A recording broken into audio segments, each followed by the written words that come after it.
अस्सलामुअलैकुम वरहमतुल्लाहि वबरकातुहू। आज हमारी इस सीरीज़ का तीसरा और सबसे अहम हिस्सा है। हमने बात की कि मर्दानगी क्या है और हमने पर्दा चाक किया उस तवज्जो के जाल का जिसमें सस्ती शोहरत के लिए हया और खुददारी का सौदा किया जा रहा है। लेकिन आज का सवाल उन सब से बड़ा है, उन सब का असर हमारे आने वाली नस्ल पर क्या पड़ रहा है। वो बच्चे और वो नौजवान जो सुबह उठते ही मोबाइल उठाते हैं और रात सोते वक्त तक उन स्क्रीन्स के गुलाम रहते हैं, उनकी सोच, उनके अहलाक और उनके मुस्तकबिल के साथ क्या खेला जा रहा है। आज हम इस खामोश जहर की बात करेंगे जो हमारी नौजवान नस्ल की रगों में उतारा जा रहा है और ये कि हम कैसे उन्हें इस तबाही से बचा सकते हैं। सबसे पहले याद रखें, नौजवान नस्ल जो है ना, वो किसी भी कौम का असासा होती है, लेकिन जब इस असासे को सिर्फ नुमाइश और मुकाबलेबाजी की दौड़ में डाल दिया जाए तो वो कौम खोखली हो जाती है। ठीक है, सबसे पहले है पहचान। आपका नौजवान अपनी पहचान अपनी काबिलियत या हुनर में नहीं बल्कि सोशल मीडिया के लाइक्स में ढूंढ रहा है। जब एक छोटा बच्चा या टीनेजर देखता है कि सस्ती शोहरत हासिल करने वाले रातों रात कैसे स्टार बन रहे हैं तो उसका यकीन मेहनत, तालीम और सब्र से उठ जाता है। उसे लगता है कि ज़िंदगी सिर्फ एक शॉर्टकट का नाम है। उसका नतीजा ये निकलता है कि वो अपनी असलियत को खो देता है और दूसरों की नकल करने में अपनी पूरी ज़िंदगी को ज़ाया कर देता है।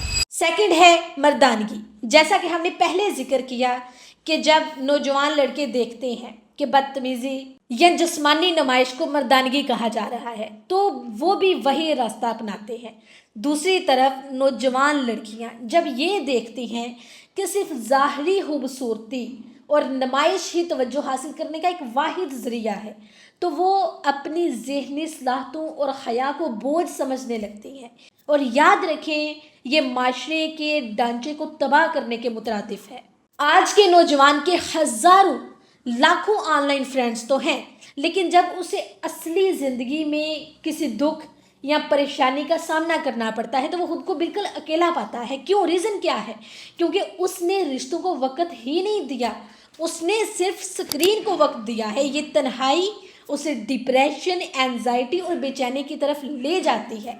हम एक ऐसी नस्ल तैयार कर रहे हैं जो स्क्रीन पर तो बहुत बहादुर है लेकिन असल ज़िंदगी के चैलेंजेस का सामना करने के लिए उसके पास हिम्मत ही नहीं है।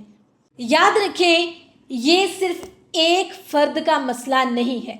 जब एक पूरी नस्ल पूरी नस्ल सस्ती शोहरत और तवज्जो के जाल में फंस जाती है तो माशरे से हया रुखसत हो जाती है, सब्र ख़त्म हो जाता है, इंतकाम और हसद की आग भड़क उठती है।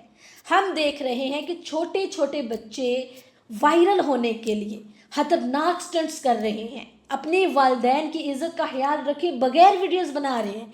ये वो अटेंशन इकॉनमी है जिसने हमारी अहलाकी इक़दार को मंडी में ला खड़ा किया है। मेरे अजीज़ नौजवानों, मेरे भाइयों, ये पैगाम ख़ास तौर पर आपके लिए है। याद रखें, आप इस दुनिया के लिए एक नंबर या एक डाटा नहीं है।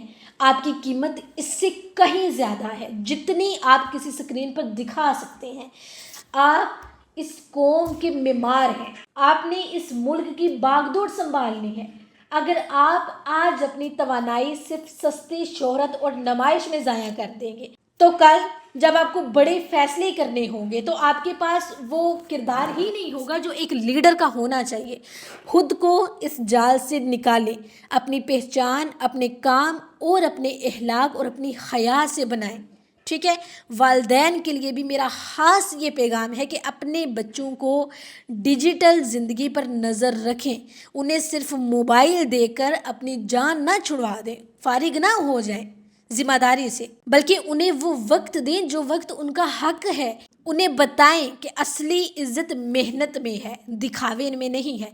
आइए हम सब मिलकर एक ऐसा माहौल बनाते हैं जहां हुनर की कदर हो, जहां हया का एहतराम हो और जहां नौजवान नस्ल को ये एहसास दिलाया जाए कि वो अपने आप में मुकम्मल है।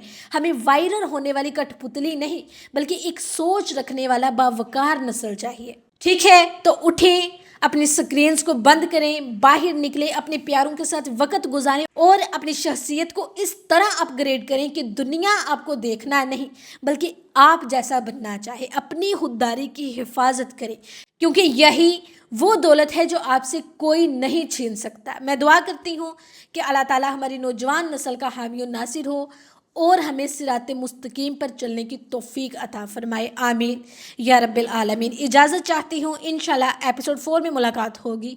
اللہ حافظ۔